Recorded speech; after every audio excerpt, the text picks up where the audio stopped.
Hello students, तो आज जो है लास्ट लेक्चर हम लोग का होगा सॉल्यूशन चैप्टर का। आज ये सॉल्यूशन फिनिश।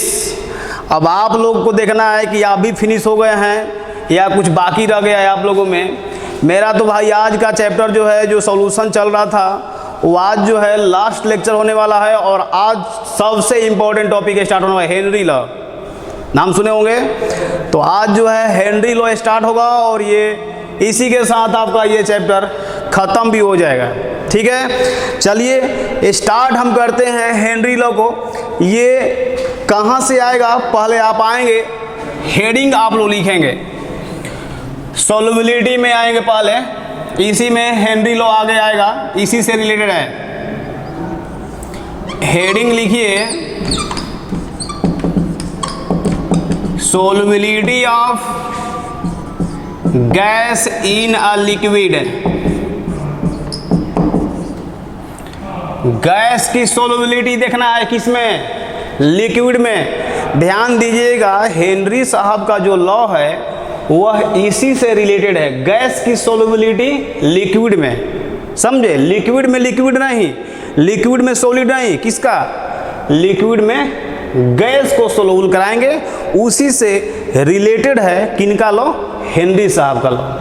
ठीक है, तो पहले आप लोग यहां एक लाइन लिखिए, all gases are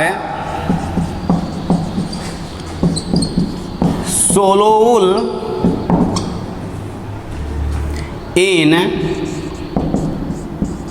liquid in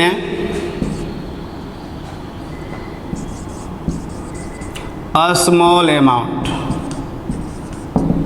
कह रहा है कि सभी गैसेस जो है वो लिक्विड में सोल्यूबल होता है अ स्मॉल अमाउंट में।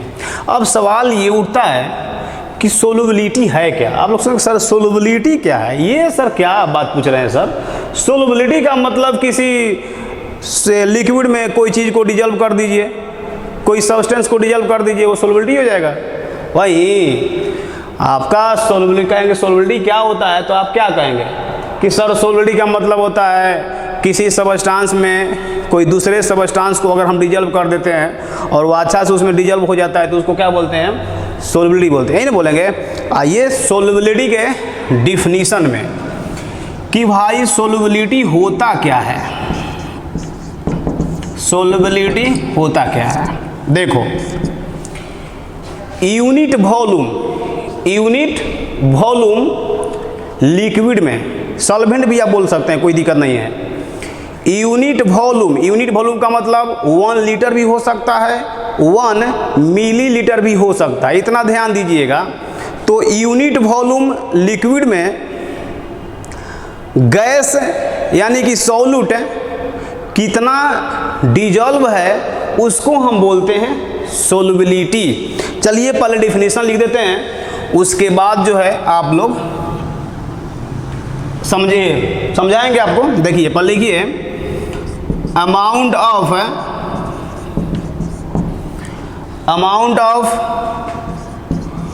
Solute which will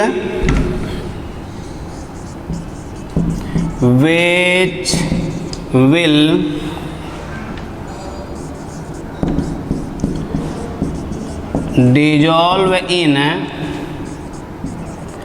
unit volume of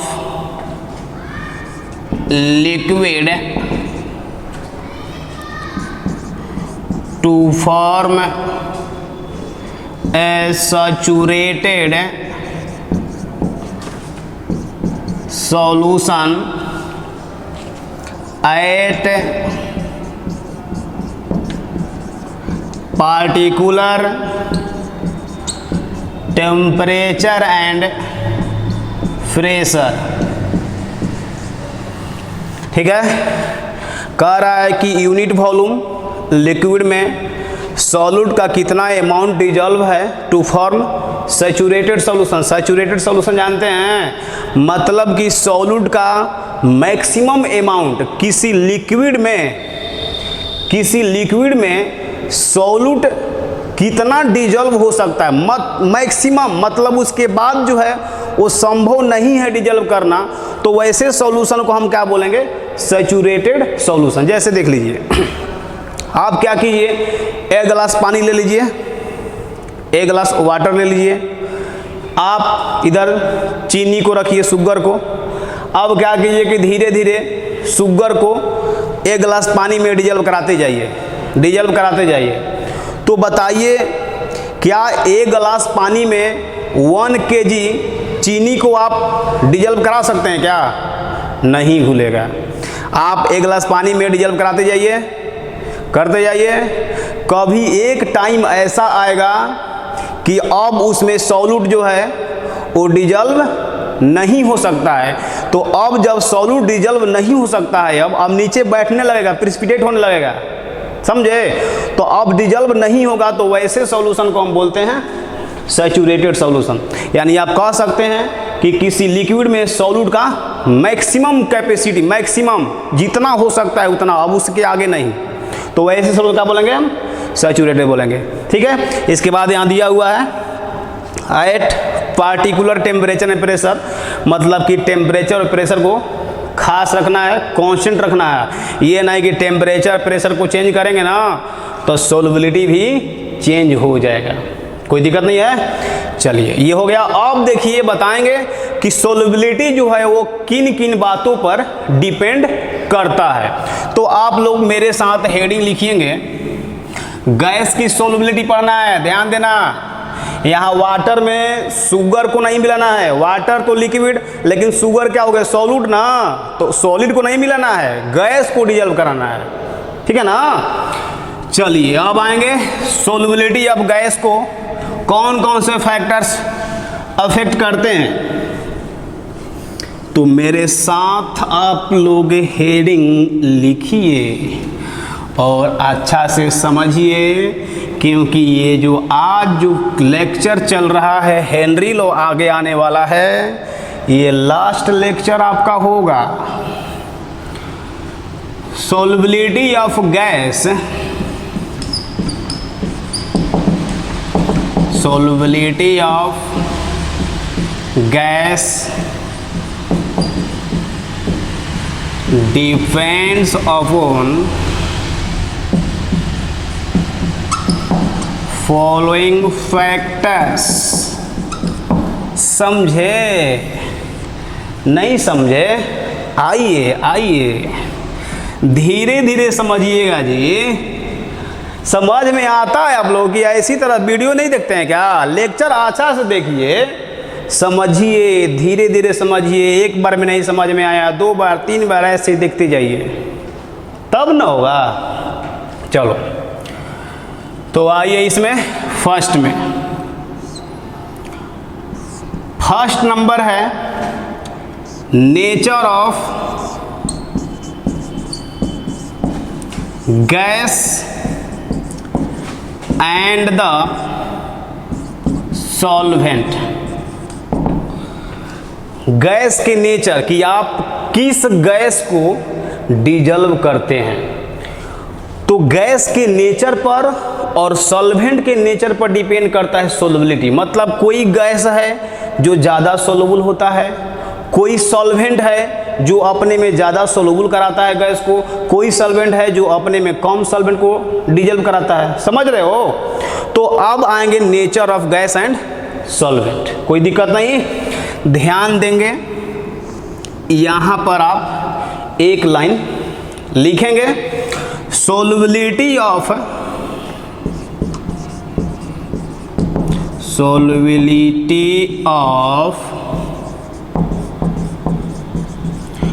different gases varies in a same solvent।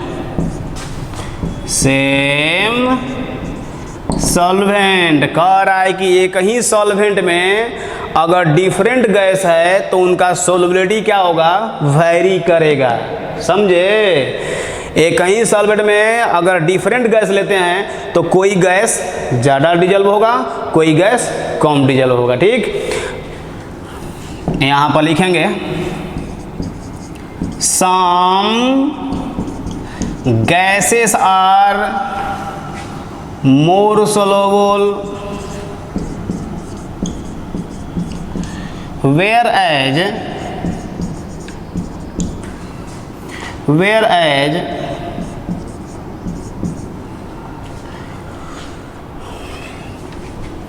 some gases are क्या होगा, लेस soluble ना जी।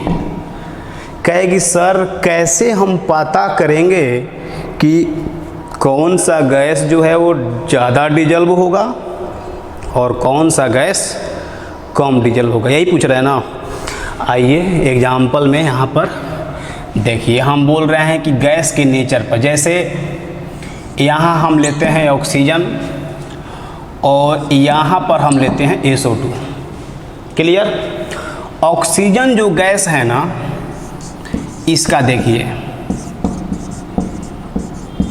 लेस सोलुबल इन वाटर, ये वाटर में लेस सोलुबल है ऑक्सीजन गैस, जबकि सल्फर डाइऑक्साइड जो gas है ये देखिए मोर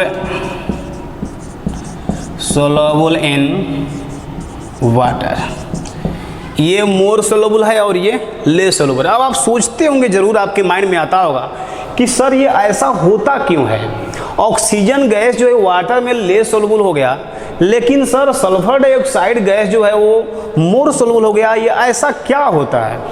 नहीं तो ध्यान दीजिएगा भाई लोग, 11th क्लास में आप लोग पढ़े होंगे या नहीं पढ़े हैं, तो आज तो हम बताएंगे ही। पोलर सॉल्वेंट पोलर में डिजल्व होता है और नॉन पोलर जो होता है वह नॉन पोलर में डिजल्व होता है। नॉन पोलर जो सबस्टांस होगा वह नॉन पोलर में डिजल्व होगा, पोलर जो सबस्टांस होता है वह पोलर में डिजल्व होगा। ठीक है, अभी आपको पता नहीं है, हम बता दे रहे हैं कि SO2 जो होता है ये पोलर है, वाटर जो सॉल्वेंट है वो भी पोलर है, इसलिए पोलर में डिजल्व हो जाएगा। अब जैसे बताइए, आप लोग मान लीजिए अपने घर का पेंटिंग करा रहे हैं, पेंट, और पेंट जल्दबाजी में आप करते हैं कोई काम, तो पेंट कर रहे हैं, तब तक हुआ क्या कि आपके शर्ट में थोड़ा सा पेंट लग गया। तो हमको ये बताइए कि थोड़ा सा अगर यहाँ पेंट लग गया आपके शर्ट में, वाटर से आप इसको छोड़ाते रहिए, ऐसे ऐसे करते रहिए, क्या वाटर से पेंट छोड़ देगा आपका? नहीं छोड़ेगा। अब क्या करो, थोड़ा सा केरोसिन ऑयल को डाल दो, केरोसिन को डीजल को थोड़ा सा उस पर डाल दीजिए, अब देखिए वो अपने आप छोड़ देगा पेंट। क्यों? क्योंकि जो केरोसिन और डीजल है वो क्या है, नॉन पोलर है, और आपका जो पेंट लगा है वो भी नॉन पोलर है, तो नॉन पोलर में घुल जाएगा, डिजल्व हो जाएगा। लेकिन वाटर क्या है, पोलर, तो पोलर कभी नॉन पोलर को डिजल्व नहीं कर सकता है। आ रहा है समझ में जी? समझ गए? तो वहीं आपको एक पॉइंट यहाँ लिखना है, लाइक डिजल्व लाइक, ऐसे लिखेंगे आप, like dissolve like, that is polar dissolve in polar whereas non-polar dissolve in non-polar। अब सवाल जब आपके माइंड में आता होगा कि सर यह भी बता दीजिए कि पोलर कैसे पहचानेंगे और नॉन पोलर कैसे पहचानेंगे, कैसे जानेंगे कि आप तो बोल दिए कि सर SO2 जो है वो पोलर है, वाटर भी क्या है, पोलर है, लेकिन सवाल जरूर आपके माइंड में आता होगा हम जानेंगे कैसे? नहीं अरे तो आप लोगों को तो यही ना दिक्कत है, सब कुछ बताते चलिए। ये केमिकल बॉन्डिंग में था 11th क्लास में, पोलर और नॉन पोलर, समझे? ठीक है, लिखवा दे रहे हैं, बाकी समझना नहीं समझना आपका काम है, मेरा जो काम है वो कर दे रहे हैं। देखो कैसे हम पहचानेंगे कि कौन सा पोलर है और कौन सा नॉन पोलर है। पोलर, जिस कंपाउंड का डाइपोल मोमेंट जीरो नहीं होता होगा, नॉट इक्वल टू जीरो, वह कंपाउंड पोलर होगा। और जिस कंपाउंड का डाइपोल मोमेंट म्यू जीरो आएगा वह होगा नॉन पोलर। जैसे देखो SCO2 है, आपसे कहा जाएगा कि ये बताइए क्या है, तो इसका स्ट्रक्चर बनाइएगा। बताया गया है सब लीनियर होता है कि ट्रायंगुलर प्लेनर होता है, तो इसका स्ट्रक्चर बनाएंगे तो CO2 का स्ट्रक्चर ये होता है। ठीक, कार्बन ऑक्सीजन में ऑक्सीजन ज़्यादा इलेक्ट्रोनेगेटिव होता है तो इस साइड खींचेगा, ऑक्सीजन ज़्यादा इलेक्ट्रोनेगेटिव होता है इस साइड खींचेगा। बोलो रिजल्टेंट, इधर भी खींच रहा है ऑक्सीजन, इधर भी खींच रहा है, रिजल्टेंट क्या होगा? जीरो ना। तो हम कहेंगे इसका डाइपोल मोमेंट जीरो है, और डाइपोल मोमेंट जीरो तो क्या होगा? CO2 नॉन पोलर होगा। क्लियर? चलिए, तो ये फर्स्ट नंबर था nature of solute and solvent. चलिए अब आ रहे हैं हम नेक्स्ट पॉइंट में, टेम्परेचर में, कि भाई अगर टेम्परेचर अगर इंक्रीज करेंगे तो सोलबिलिटी पर क्या इफेक्ट पड़ने वाला है ना। तो अगला नंबर है टेम्परेचर, नंबर सेकेंड। अच्छा से समझते चलिए, कोई इसमें ऐसी बात है ही नहीं जो आपको समझ में ना आए, बस थोड़ा सा ध्यान आपको देना पड़ेगा। टेम्परेचर, देखो हम क्या पढ़ रहे हैं, गैस की सोलबिलिटी लिक्विड में, हमको ये पढ़ना है गैस की सोलबिलिटी लिक्विड में। तो देखो आपको बताएंगे इस पॉइंट में कि टेम्परेचर अगर आप इंक्रीज करते हैं तो गैस की जो सोलबिलिटी है वो डिक्रीज कर जाएगी। कहीं कि सर ऐसा क्यों होता है? आप अपने माइंड से सोचिए कि लिक्विड है कोई, इसमें हम गैस को डिजल्व करा रहे हैं, लेकिन कैसे? टेम्परेचर को बढ़ा करके। तो अगर हम टेम्परेचर को बढ़ाएंगे यहाँ तो उसमें से गैस निकलता ना है जी कि डिजल्व होगा उसमें, ना समझे। अगर आप लिक्विड में गैस को डिजल्व कराते हैं, टेम्परेचर दे रहे हैं नीचे से, तो टेम्परेचर देने से उसमें से गैस बाहर निकलता है कि डिजल्व होगा? बाहर निकलेगा। तो सिंपल सा मतलब है कि टेम्परेचर अगर बढ़ाएंगे तो गैस की सोलबिलिटी क्या होगा? डिक्रीज होगा, ना समझे। और एक बात, थोड़ा सा धैर्य बनाएंगे, थोड़ा सा, बस 2 मिनट, तुरंत आने वाला है, आप देखेंगे और बता देंगे कि क्या ऐसा होता है। ठीक, चलिए पहले आप लिखेंगे solubility of gas, solubility of gas decreases, solubility of gas decreases with increase in temperature. ठीक है, because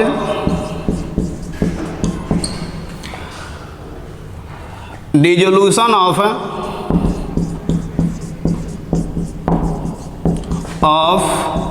gas is an exothermic process,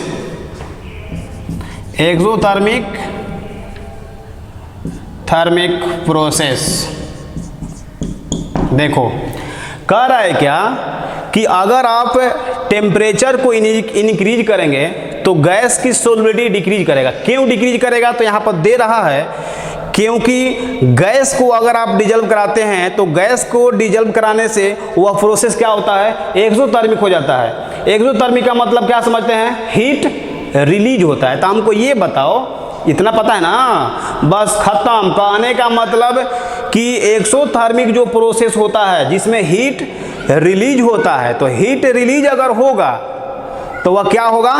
उसका सोलबिलिटी डिक्रीज करेगा। और अगर इंडोथर्मिक होगा, इंडोथर्मिक मतलब टेम्परेचर देंगे तो उसका सोलबिलिटी इंक्रीज करेगा। कैसे सर? आइए, जैसे मान लीजिए कि वाटर ले लीजिए, वाटर में क्या करो, चीनी को घुलाओ, चीनी को घुलाते जाओ और एक बार क्या करो कि वाटर को गर्म करो और गर्म करके उसमें चीनी घुलाओ। तो जिसमें आप गर्म कर रहे हैं ना, गर्म करके आप शुगर को घुला रहे हैं तो उसमें शुगर जल्दी डिजल्व होगा। करके देखना, आप लोग कभी जलेबी खाते हैं नहीं? तो जलेबी खाते हैं तो जलेबी का सीधा लोग कैसे बनाते हैं? गरम करता है, उसी में चीनी को मिला करके घुलाते रहता है, नहीं करता है तो जल्दी उसमें डिजल्व होगा टेम्परेचर देने से। तो कहने का मतलब टेम्परेचर दे रहे हैं उसको ना, तो क्या होगा वो इंडोथर्मिक। लेकिन यहाँ कह रहा है कि गैस का जो डिजल्व करते हैं, गैस का जो डिजोल्यूशन होता है वो क्या होता है? एक्सोथर्मिक होता है। तो एक्सोथर्मिक प्रोसेस में क्या होता है? सोलबिलिटी डिक्रीज करेगा और इंडोथर्मिक में क्या होगा? सोलबिलिटी इंक्रीज करेगा। बस खत्म हो गया। यहाँ आप लोग लिख लेंगे एक्सोथर्मिक प्रोसेस। एक्सोथर्मिक में क्या होता है?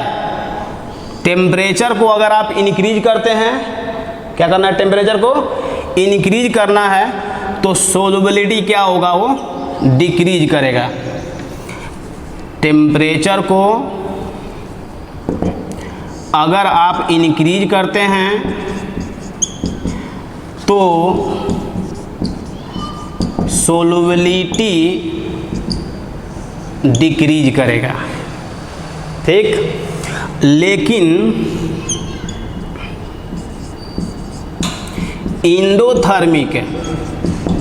इंडोथर्मिक अगर प्रोसेस है और उसमें अगर आप टेम्परेचर को इंक्रीज करते हैं तो सोलबिलिटी भी क्या होगा? इंक्रीज करेगा। तो खैर आपको ये नहीं पढ़ना है, पढ़ना है ये, क्योंकि आप हेडिंग क्या लिखे हैं? Solubility of gas in a liquid. Gas का ना पढ़ना है, थोड़े ना आपको वाटर में चीनी को मिलाना है, ये थोड़े ना है, ये है, ठीक। तो गैस की सोलबिलिटी क्या होगा? वो डिक्रीज करेगा अगर आप टेम्परेचर बढ़ाते हैं। क्लियर? चलो, इतना सारा चीज क्लियर है।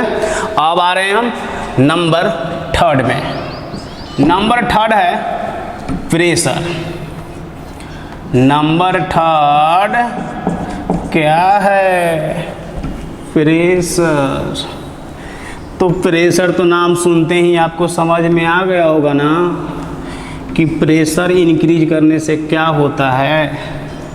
नहीं आया है?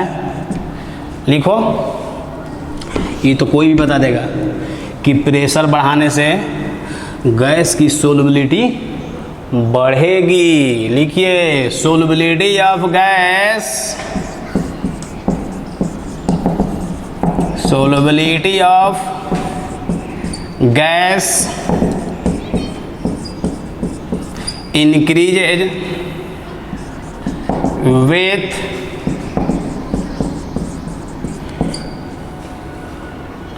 increase in pressure,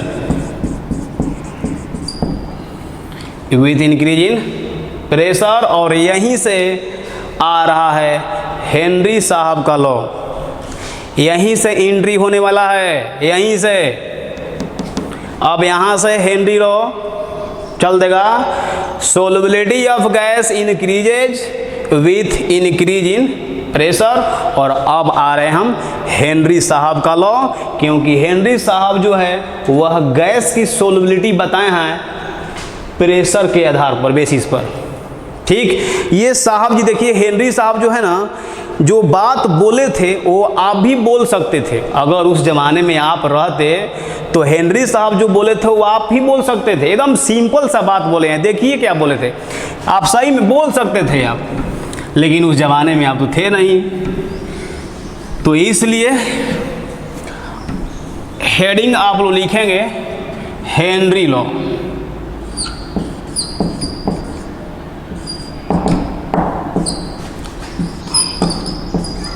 Henry law में देखिए साहब जी क्या बोले थे, बिल्कुल सिंपल बात बोले थे।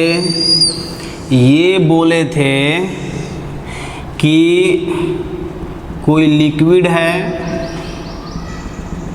ये क्या है, कोई लिक्विड है, ऊपर में क्या है, गैस है। अब गैस कुछ भी मान सकते हैं आप, मान लीजिए CO2 और O2, ये दो गैस है। ये तो आपको पता है कि प्रेशर बढ़ाने से क्या होता है, सोल्युबिलिटी बढ़ता है। देखिए क्या साहब जी बोले थे, ये बोले थे कि कोई गैस लिक्विड सरफेस पर जितना ही प्रेशर लगाता है, अप्लाई करता है, वह गैस उतना ही ज़्यादा उसमें डिजॉल्व होता है। कहने का मतलब ये है कि गैस की सोल्युबिलिटी डायरेक्टली होता है partial pressure of gas exerted on the liquid surface. समझे क्या करें हम ना, बस साहब जी वही बोले थे कि प्रेशर अगर इंक्रीज करेंगे तो सोल्युबिलिटी भी इंक्रीज करेगा। बस सिंपल सा बात बोले थे, उनके लॉ को आप लिखेंगे यहाँ पर। According to Henry's law, solubility of gas, solubility of gas is directly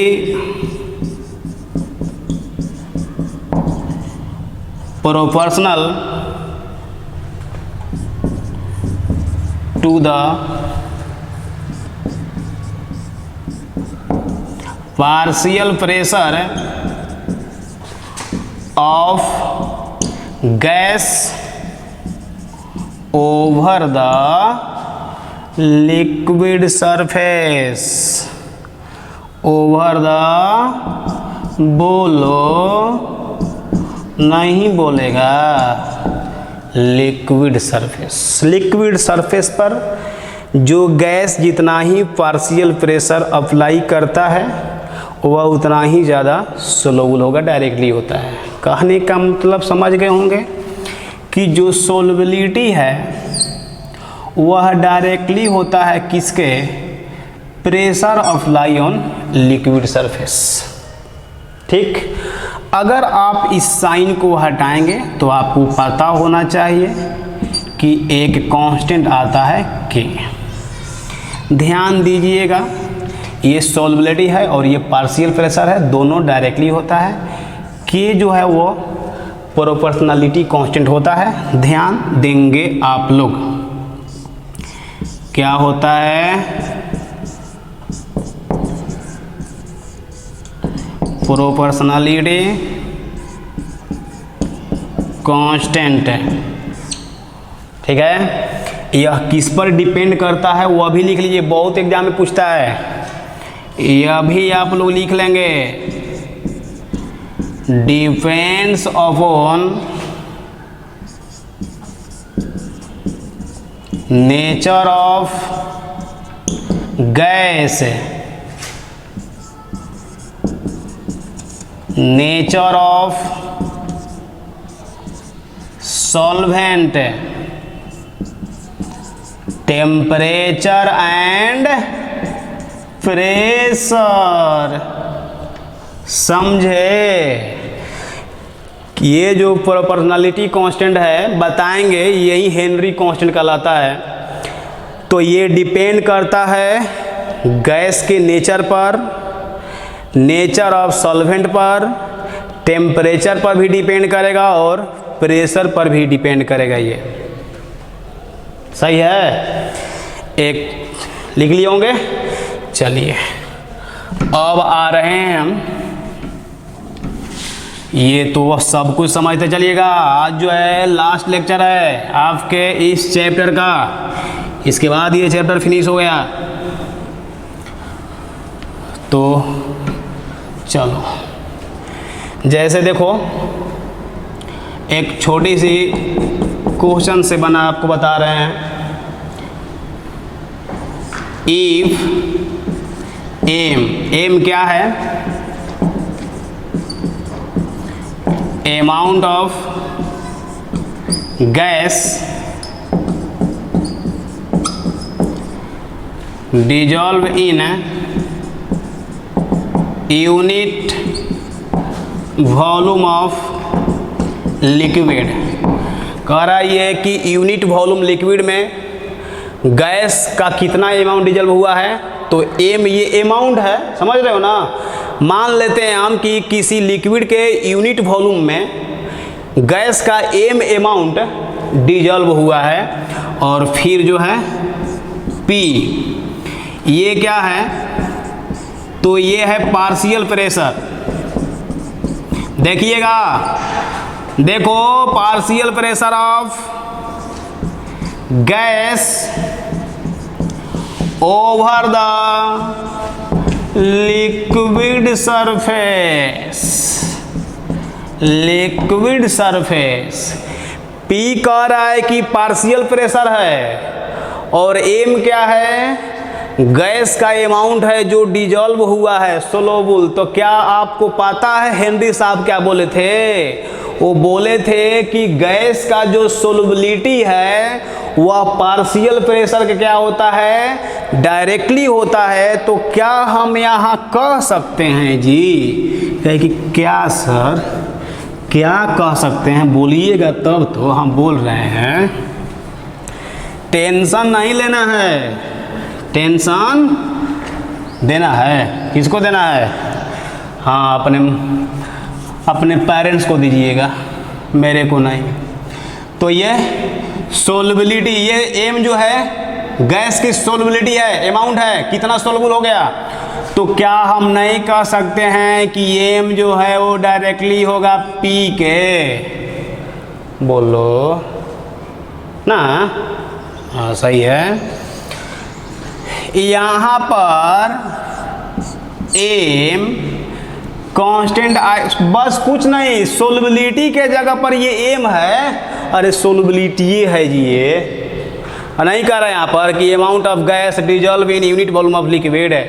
gas का ये अमाउंट है जो सोलबल हुआ है, तो नहीं कह सकते कि सोलबिलिटी है गैस की। बस यहाँ रख दिए हैं पी के डायरेक्टली पार्शियल प्रेशर के, तो ये हटेगा साइन, तो कांस्टेंट आता है पी ना, समझा? बस खत्म हो गया। ये क्या है एम, तो कहना कि ये अमाउंट है, amount of gas soluble in unit volume of liquid. खत्म, ठीक। और ये पार्शियल प्रेशर और इसका जानते हैं कांस्टेंट है। देखो तो क्या ये इक्वेशन जो है y equal to M x plus c, तो सी तो जीरो है ना, बस केवल यही है y equal to M X, straight line का इक्वेशन है। बस खटाक से आप करेंगे क्या कि इक्वेशन को आप लोग देखेंगे जल्दी से, ठीक। ग्राफ खींचना हो इसको तो ग्राफ को प्लॉट कर सकते हैं। y एक्सिस पर क्या है, तो सोलबिलिटी है, एम एक्स एम स्लोप होता है, x एक्सिस पर क्या है, प्रेशर है। कोई दिक्कत है इसमें? चले, इंटरसेप्ट तो है नहीं, जीरो है। ये स्ट्रेट लाइन का इक्वेशन होगा। बोलिए स्लोप इक्वल टू, पता है आप लोगों को, tan थीटा। स्लोप कितना है, एम एक्स, एम स्लोप होता है ना, तो एम के जगह पर क्या है, के। बस खत्म हो गया। समझ रहे हो कुछ कि नहीं आ रहा है? आ रहा है, चलिए बहुत अच्छी बात है। तो ये कर लिए होंगे। चलिए ठीक से समझो जी, क्या तुम लोग कर रहे हो, घर पे पढ़ाई करो ना। घर पे पढ़ाई करेगा सब कुछ समझ में आएगा, नहीं पढ़ाई करेगा तो कहाँ समझ में आएगा? ठीक है, पढ़िए, मिटाएंगे इसको। अब देखिए सबसे मेन कॉन्सेप्ट एनसीईआरटी बुक में जो न्यूमेरिकल्स दिया है वह इस पर भी है कि सोलबिलिटी K इंटू पी, ठीक है। और आप हेनरी साहब का देखेंगे, उनके लॉ को आगे डिराइव किया गया, वो लॉ देखेंगे। मोल फ्रैक्शन के टर्म में, मोल फ्रैक्शन के फॉर्म में हेनरी साहब का लॉ, एनसीईआरटी बुक में या किसी भी बुक में हेनरी साहब के दो स्टेटमेंट है। एक तो ये आप देख लेंगे, solubility equal to K into P. इसके बाद हेनरी साहब का फॉर्म देखें, हेनरी लॉ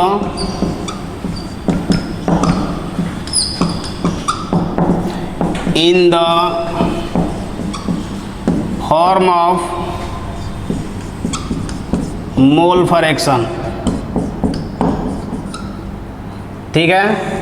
मोल फ्रैक्शन के फॉर्म में हेनरी साहब का लॉ देखेंगे।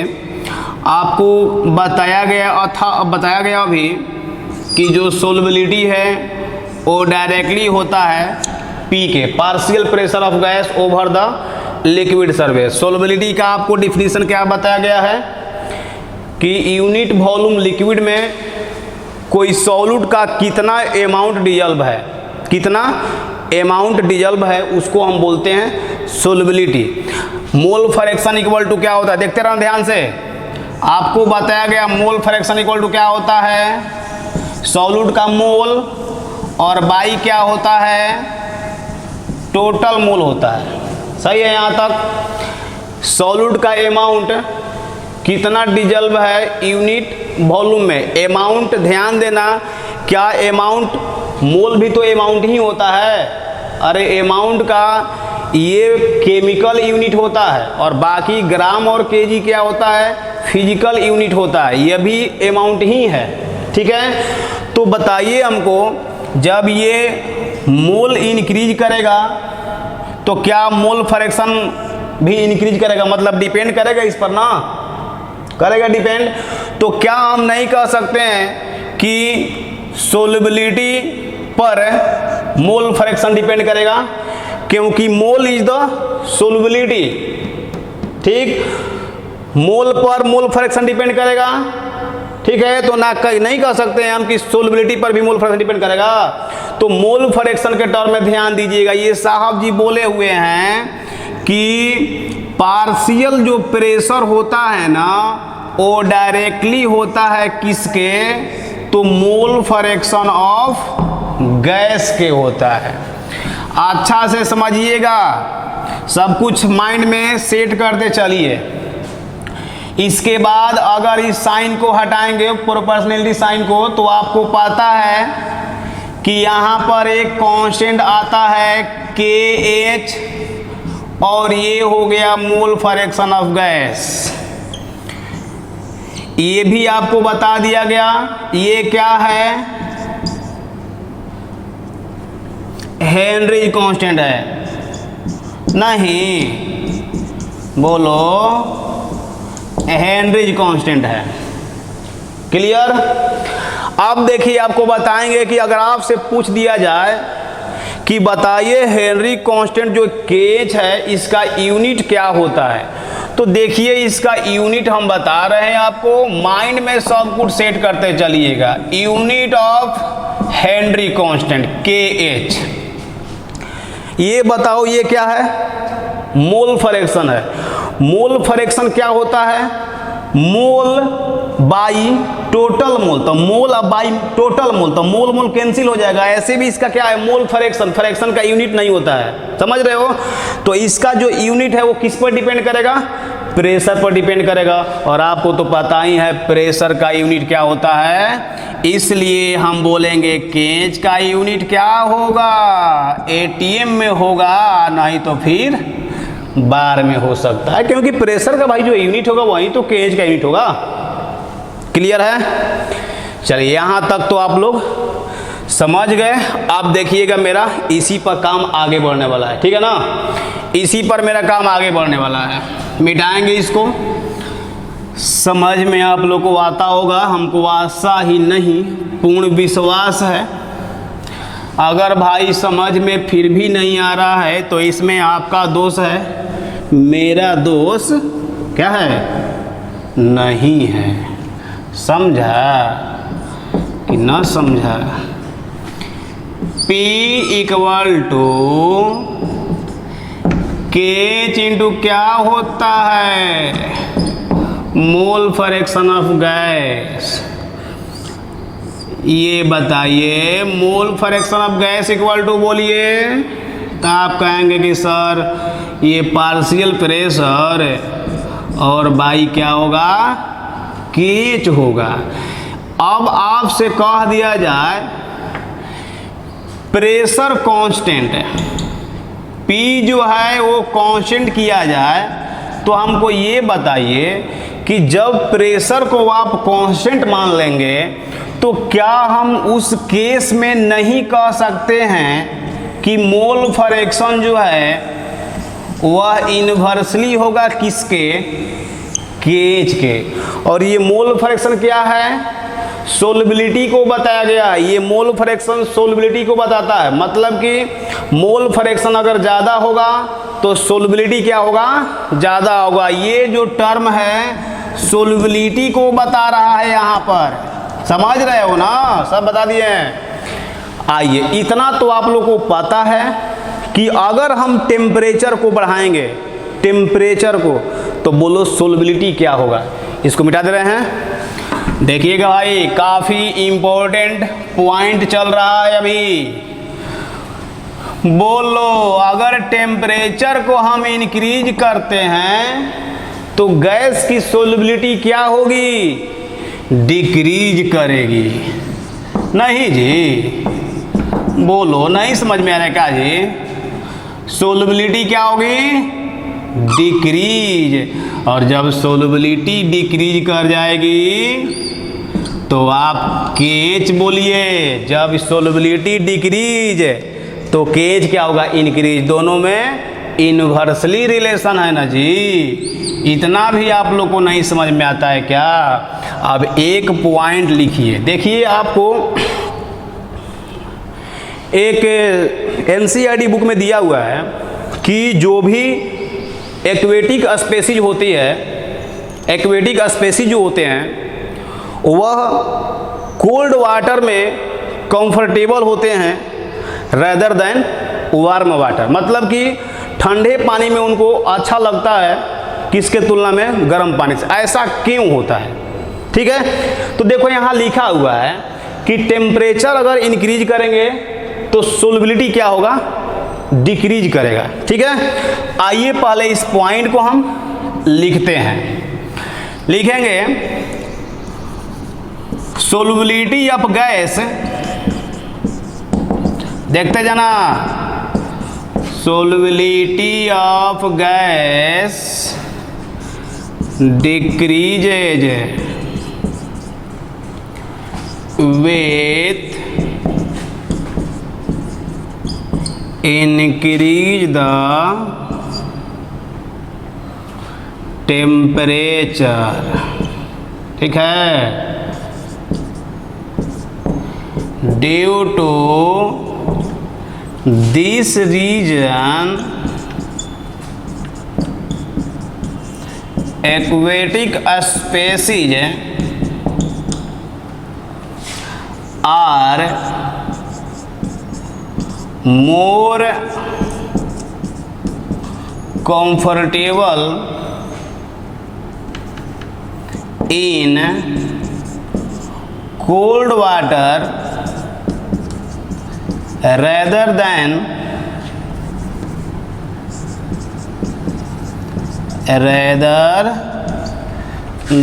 the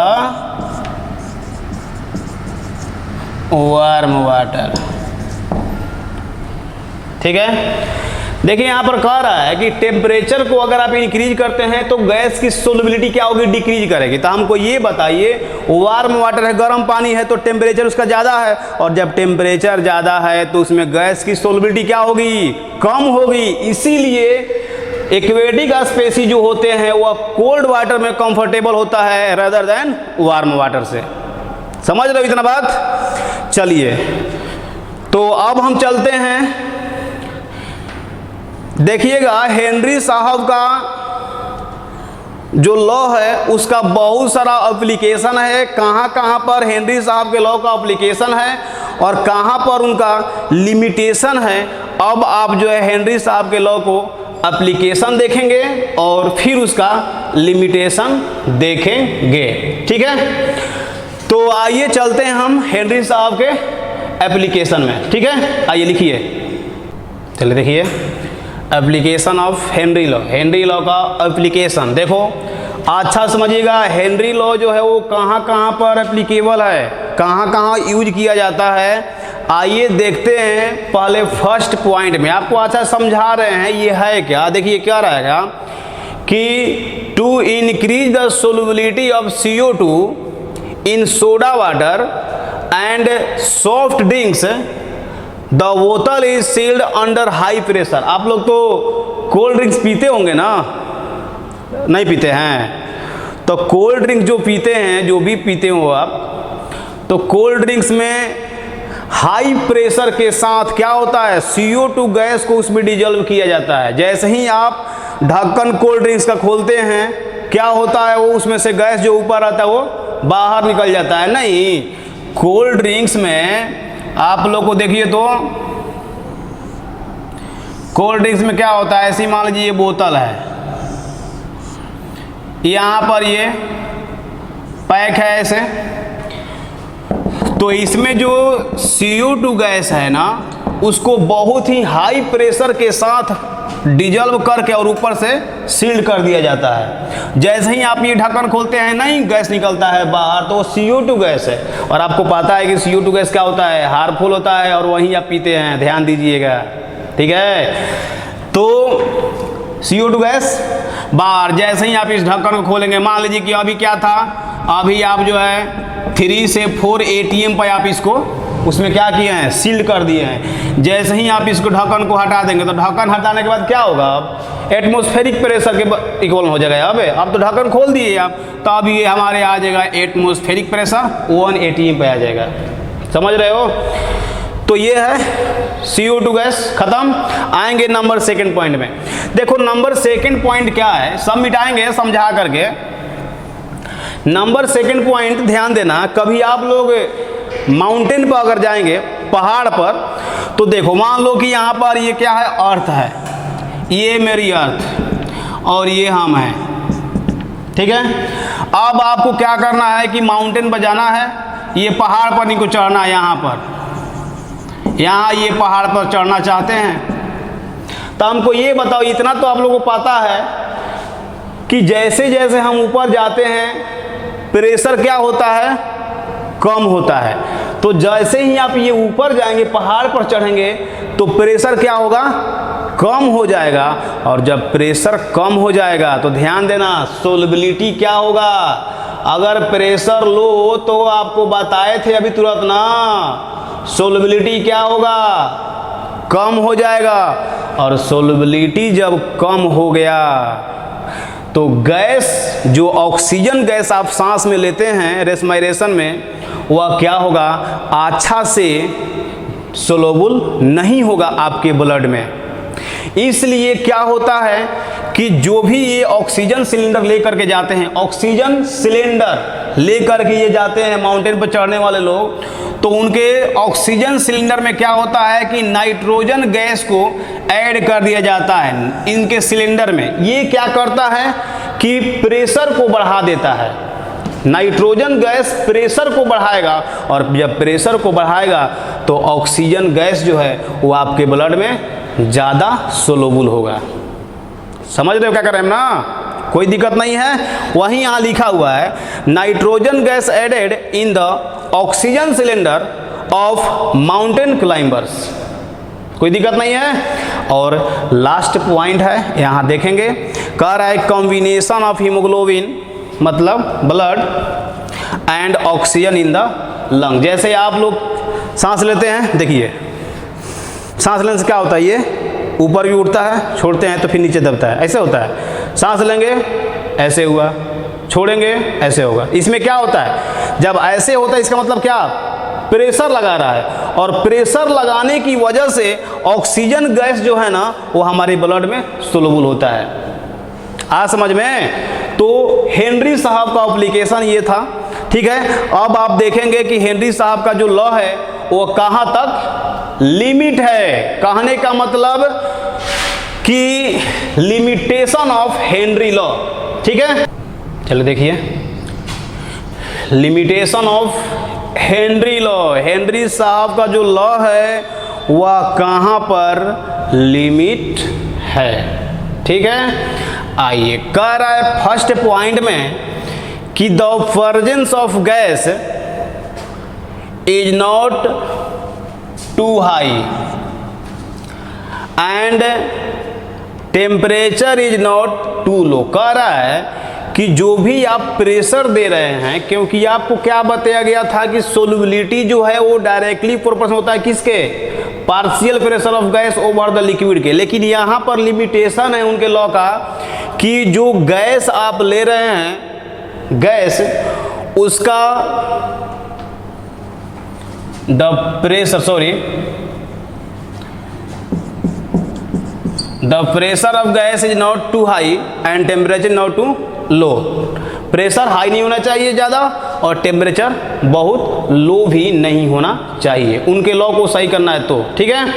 आइए यहाँ पर देखिए क्या कह रहा है, the gas should not undergo any chemical change. मतलब कि जो आप गैस ले रहे हैं, जैसे यहाँ पर ये क्या है, लिक्विड है, आप इसमें ऑक्सीजन गैस और CO2 को क्या करना है, आपको डिजॉल्व करना है, ठीक है। तो डिजॉल्व करने के लिए आप क्या करेंगे, इस पर प्रेशर लगाएंगे तो बात सही है। लेकिन कह रहा है कि the gas should not undergo any chemical change. Chemical change मतलब वह रिएक्शन में पार्टिसिपेट नहीं करना चाहिए। जो भी गैस आप डिजॉल्व करा रहे हैं वह रिएक्शन में पार्टिसिपेट नहीं करना चाहिए। अब ये नहीं कि वो गैस जो है अपने में क्या करे, रिएक्शन कर लिया, तो वहाँ पर हेनरी साहब का लॉ गलत हो जाएगा, लिमिट है वहाँ पर, ठीक।